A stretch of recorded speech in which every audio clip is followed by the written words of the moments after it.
Content is intended to provide accurate information, however, is not intended as financial, tax, or legal advice. Please consult a financial, legal, or tax professional for specific information regarding your individual situation. Opinions expressed and provided are for general informational purposes only and should not be considered a solicitation for the purchase or sale of any security. Welcome to Game Plan for Retirement, presented by Chris McIntire, Northwest Ohio's retirement planning resource. And welcome into the program. This is your Game Plan for Retirement with Northwestern Ohio's resource for a common sense approach to planning for your money, your finance, your investment, and retirement future. He is president and founder of McIntire Retirement Services. Chris McIntire here with us. And Chris, always a pleasure. We appreciate the time. Hey, Peter, good to be with everybody. Hope you're doing well. Absolutely. Getting into the warmer months here, Chris, and I guess everybody's kind of in summer vacation mindset, but also on the minds of parents and grandparents of kind of those high school age kids is college expenses coming up around the corner and how best to plan and prepare for those expenses, as well as plan and prepare the kids themselves for college life. Yeah, and I'll make a joke here. You know, our neighbors had a daughter that just graduated high school, and they're doing a graduation party, obviously, and they have twins. So, I think part of their college funding idea is having a very big graduation party, because I've never met their daughters, but yet we got invited to the graduation party. Yeah, maybe a couple gifts in there, right? Yep, you never know. And hey, whatever works for you, right? Well, when you've got a multiple times two there, you need to do whatever you can. And I know that there were some changes with some of the FAFSA financial student aid laws that basically consolidated the application, cut down on the number of questions, but also cut down on the discounts if you've got multiple kids in school at the same time. So anyway, we've got a lot to talk through and figure out here, Chris, and we need to make sure that people have that resource to talk these issues through and figure out what the best approach is. Starting as early as possible is the key and the secret here, as always, with our financial planning discussions, ladies and gentlemen. So if you've got any questions, if you would like to put a plan together, if you would like to talk over the options at any point in time for your own financial and retirement planning, or for planning for additional goals like helping with college expenses, pick up the phone, give Chris McIntire Retirement Services a call, 800-868-1194. That's 800-868-1194, 800-868-1194. And Chris, while I'm a parent myself, and I know other parents I speak with, all of our goal is to do the best we can for our kids. You emphasize the fact that we also need to put things in proper perspective and prioritize and make sure that we're doing the best things for ourselves as well. Don't put the cart before the horse, so to speak.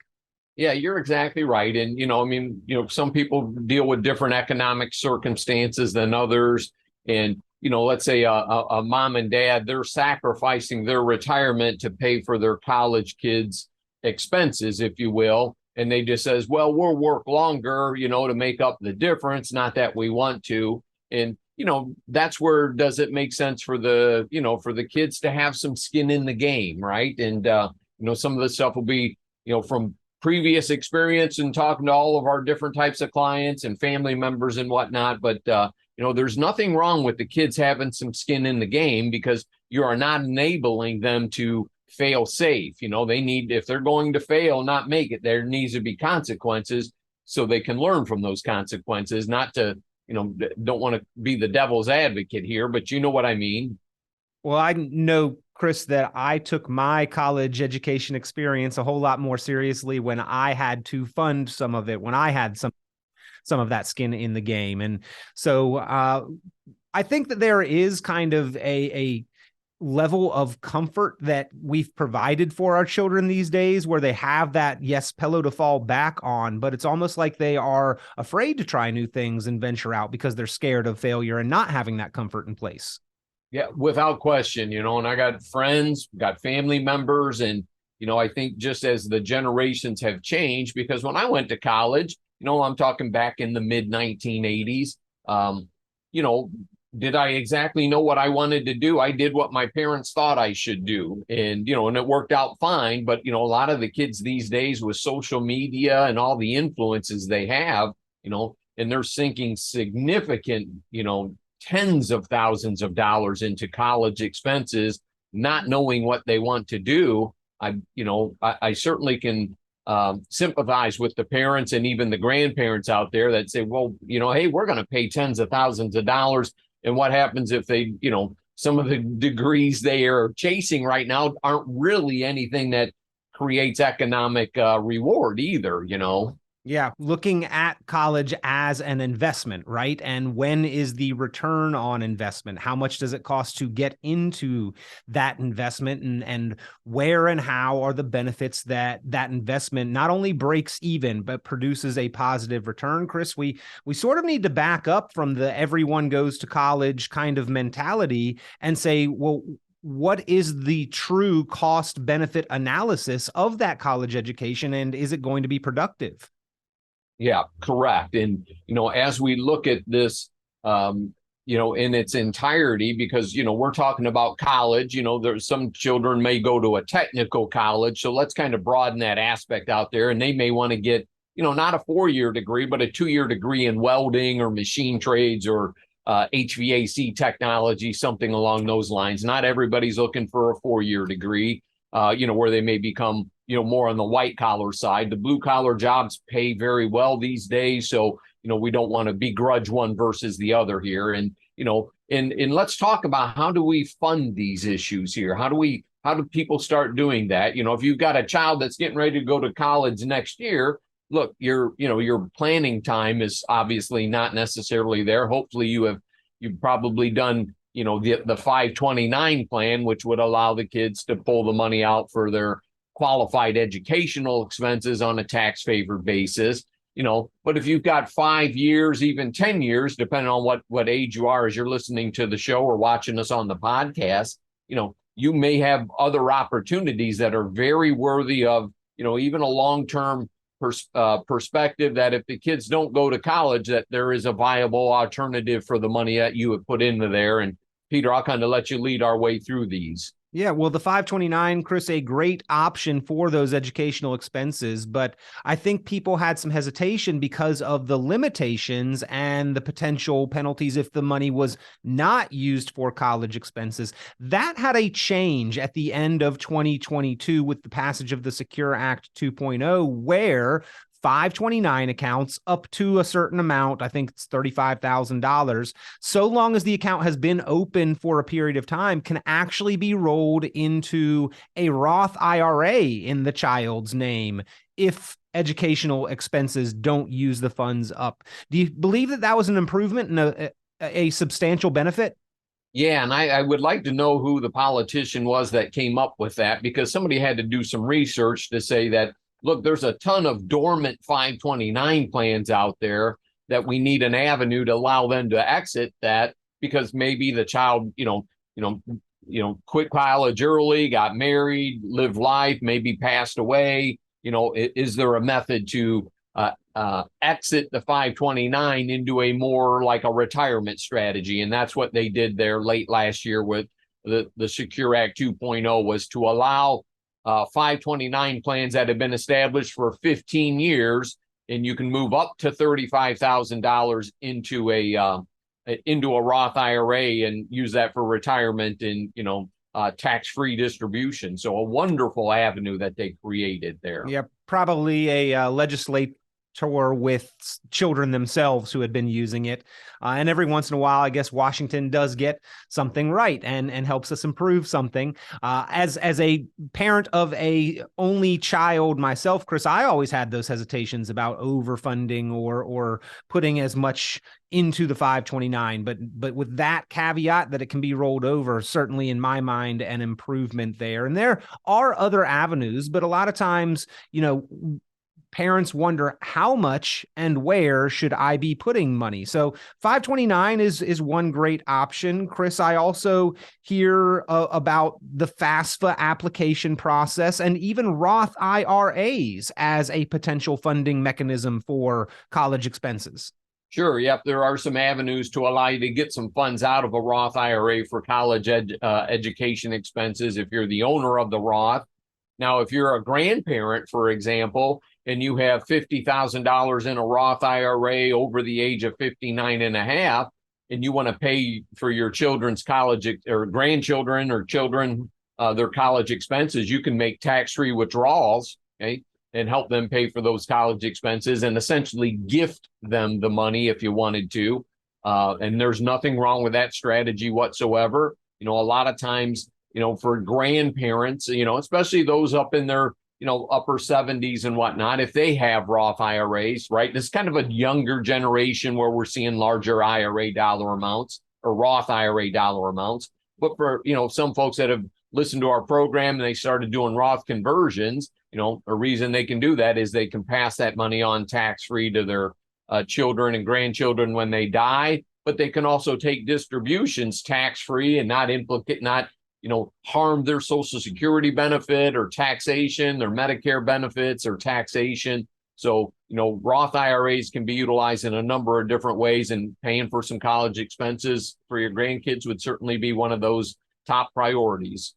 Well, I know that tax-free streams of income, Chris, is one of the things that was sort of reduced and pulled back off of the FAFSA application. The federal application for financial student aid does take account of just about every asset and net worth, but does not include a few things like tax-free income. So those gifts annually, Roth IRA withdrawals, even loans may be provisions that help us to fund and pay for college in such a way that we do apply for and receive a little bit more on that student aid side. And looking at loans and grants and scholarships also certainly worthwhile, because over $100 million in scholarship funds go unclaimed each year, Chris.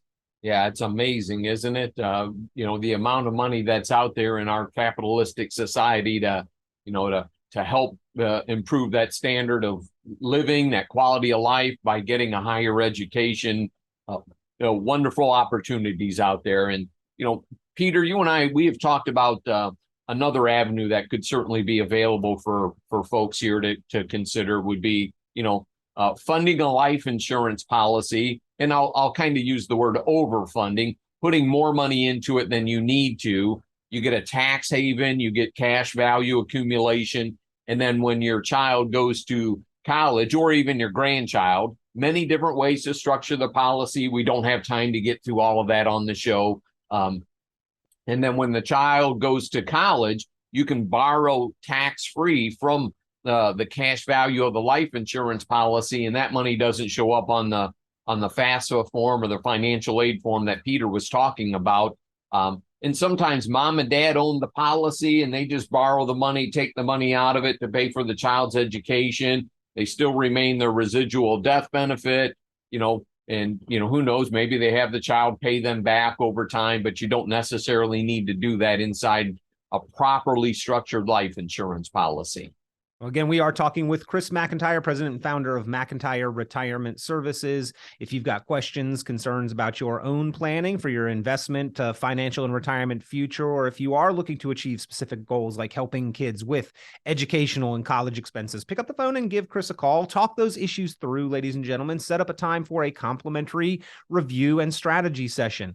You can do so just by starting the conversation with a phone call, 800-868-1194, 800-868-1194, 800-868-1194. Chris, with that last strategy you mentioned, it's kind of in a way that we can achieve a couple different benefits simultaneously there, because we can have the ability, the funding mechanism, as you just described, for potentially the college education expenses, but also setting up family protection through the life insurance death benefit and potentially some long-term care protections against those kind of extensive medical expenses as well.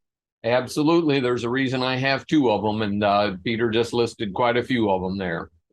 Well, ladies and gentlemen, again, if you've got questions, pick up the phone, give a call. You got to make sure that you're putting this in the proper order. You got to make sure that you are planning and looking ahead, and Chris McIntire can make sure you're getting the order of operations correctly. So 800-868-1194. That's 800-868-1194. 800-868-1194. Chris, you do talk about that prioritization and making sure that we are not only helping kids where we can, but also have the income plan in place for ourselves and the investment progress that we need to make in order to have realistic retirement goals. Yeah, no question about it. And, sacrificing for your kids is just something that parents inherently do. And, part of my job is to quarterback this plan and look and see where, hey, you might be going a little too far this direction. And, maybe you have a talk with your children and say, look, you're going to have some skin in the game. We don't want to work until we're 80.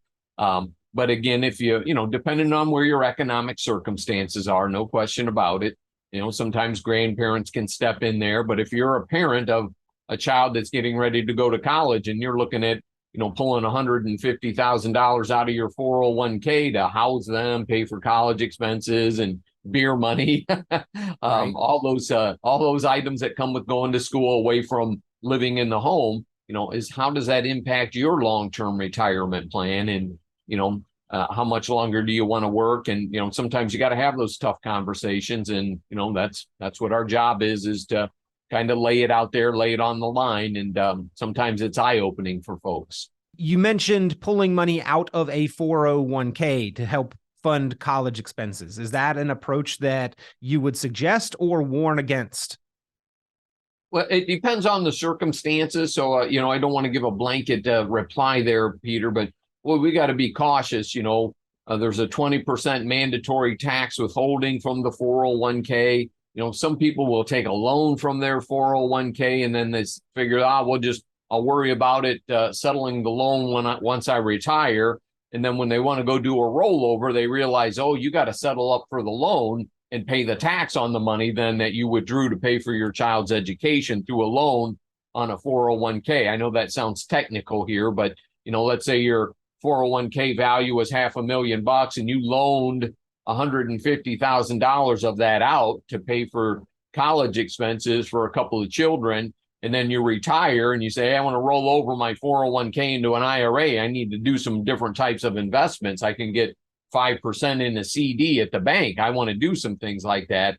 The 401k company is going to say, okay, now then you need to settle up with the loan, and that's going to create a taxable event. So, some of those things you want to be very cautious on how you do it. And, I wouldn't say I'm for or against any particular strategy because there's so many different circumstances that everybody's dealing with. And, that's why we'd probably have you come in and sit down with us. Let's have a conversation and look at all the options and then choose what's best for you. You got to understand both the benefits and the consequences potentially of any financial move. And it is planning, Chris, like we talk so often about being proactive for our own retirement. We need to be proactive and plan ahead here as well, because that FAFSA form actually looks back at least 2 years for investments and income. We probably need to start thinking about this and having these conversations when that student is in 8th, 9th, 10th grade. Don't wait till your senior has graduated to start thinking about how to pay for college, correct?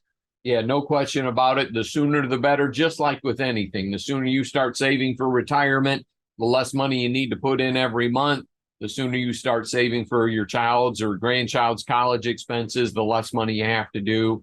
You do your long-term care planning when you're healthy, not when you're sick. So, trying to be as proactive versus reactive. And, look, we're all human. That's fair. And procrastination is a very big human trait. And, sometimes people do things just by default, right? I mean, that's why we have this massive amount of money in 401k and IRA forms, because people said, well, when you retire, taxes are going to be low. And then, they sit across the table from me and they're like, well, we don't want to spend any of this because I don't want to get caught in a tax trap. I'm like, okay, then why did we put it in there in the first place? And you got to balance that out, because so many people, they have a basic understanding of how things work, but not an in-depth understanding. And, understanding a long-term strategy. It's like, trying to time the stock market. I'm going to get out when it has a bad day, in when it has a good day. That's not a long-term investment strategy. It's, so, a lot of these things, the earlier you start, the less you have to tweak it, and the better it will turn out for you over the long haul. And if you need a resource or a qualified, experienced set of eyes to talk things through, make your considerations, to formulate your plans, pick up the phone and give Chris McIntire and McIntire Retirement Services a call, 800-868-1194, 800-868-1194, 800-868-1194. Chris, you also have several lists here of what to prepare when going off to college and some of the basics that children need to make sure they understand, that we as parents or grandparents need to make sure that they are taught. The old song lyrics come to mind. I believe that children are our future. Teach them well and let them lead the way, not kick them out of the nest and hope that they survive. Those would have been more interesting song, I guess, but it's a good one because of the message. We do need to teach them well. Things that are basic, such as how to sign their name, their signature, not being taught across the board in schools. It's our job to teach them. Make sure they memorize their social security number, how to mail a letter, how to form a resume, drop a college application, balance a checkbook, understand a bank statement. Chris, these are pretty basic things. In fact, so basic that we may forget the importance of teaching them to our children. Sure. I went to a vocational school, so we were actually writing checks, and, living real life, basically. And it was just an invaluable resource because most of these young kids have been playing sports or music or whatever they've been involved in. And they're so insanely busy with, competing with one another that they forget how to get set up for real life. Because once you go to college, the professors keep moving forward. That syllabus keeps going. If you get caught, you got to realize it's okay to ask for help. That's not a sign of weakness. And, it seems like in high school, if they ask for help or something, then they get called, they get made fun of. So once they get off to college, a lot of times they get so far behind the eight ball, by the time they reach out for help, they like, look, you got to take the class again and pay all that extra dollars, where starting off with tutors and whatnot right out of the gate is probably an invaluable resource in teaching them how to think critically. A lot of them, mom and dad, have made all the decisions, what time to get up, making their breakfast, washing their clothes. They go off to college. It's completely different. And are they prepared for that, man? That is, there's a reason they call it the freshman 15, right? They realize how much beer drinking does to you 4 days a week. Yeah, and your metabolism begins to slow down a little bit around that age too. I think, Chris, and I also think that with more of our online digital access to information, maybe not quite as active, so we may see that bumped up to the freshman 20 or so. I know that it's more of a sign of the times as well, Chris. And in some light, I feel like an old curmudgeon of grandpa saying, well, you need to know how to write a check and balance your checkbook and mail a letter. But it is really astounding that a lot of kids have never done any of those things, that don't know about those things. And we need to give them that preparation, because at some point when that's needed, if they're surprised by it, if it's unexpected, and then they don't know how to do it, that could really be a major setback. So some amount of financial responsibility as well, Chris, teaching them about credit, about debt, because we, for decades now, have been talking about this student loan debt crisis in America. A lot of young kids racked up a lot of debt and didn't really understand how long it would take to pay it off. Yep. And, and Peter, I'll speak frankly here. A big part of that student debt problem is the way the government sets up, how college works. They allow these kids to borrow an infinite amount of money. So then the colleges know that they can raise their tuitions and all of their costs and the cost of the books to an insane dollar amount. And they're just letting somebody else pay the bill. They saddle the kids with it. And then, under this administration, they wanting to wipe out that student loan debt and let the taxpayers foot the bill, for problems that the taxpayers didn't create themselves. So, you bring up a sore subject there. My mom and dad worked hard to pay for my college, and we're happy to help and do a lot of things for a lot of people. But I think the way that they have structured that entire, system probably needs revisited, like many things government, and it'll probably never happen, unfortunately. $32 trillion in debt. Right. Yeah. So we are not setting the best example either as a country, but this does bring the conversation full circle, Chris, because we are also seeing a lot of parents actually take on those loans for their children and then being strapped in retirement with burdensome payments to service the loans and the debt, or that their progress toward retirement is hindered because of the cash flow going to service the payments on those loans and debts. We really need to prioritize. We need to have more realistic conversations about what it takes to retire with confidence and make sure that each of us are doing what we need to be on track toward those goals. Yep, no question about it. And, some accountability in there and having skin in the game is very important. And, I think back on that last statement you just had, Peter, is how many, parents that I deal with. And sometimes it's even a divorced parent that says, I signed on, I'm a co-signer on the student debt for, my daughter or son. And, and it is a burden for them. And, that adds a lot of stress to life as well when that happens. And, sometimes it's just parents doing anything they can to help their children get a better way of life.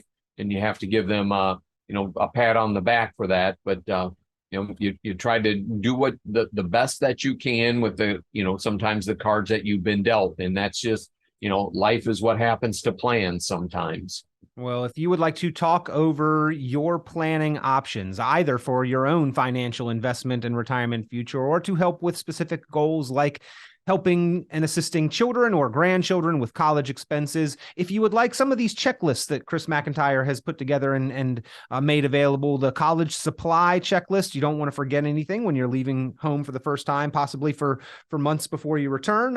Just a reminder of some of those basics, the 12 steps to navigate the college application process, and the back to basics, what kids need to be taught before they go to college. If you'd like any of those, or again, to talk over some of the funding options that are available, how to set that up in the best way possible, pick up the phone, give McIntire Retirement Services a call. 800-868-1194. That is 800-868-1194. 800-868-1194. Chris, a little bit of a deviation from our normal topics of discussion of planning for our own investments, those options, and planning for our retirement future. But I think this is a good and very common financial goal that absolutely deserves the time that we spent discussing it today. And if anybody has further questions, glad that you are the resource there in Northwestern Ohio. Thanks, Peter. Good to be with everybody. Have a nice weekend out there. Appreciate you listening.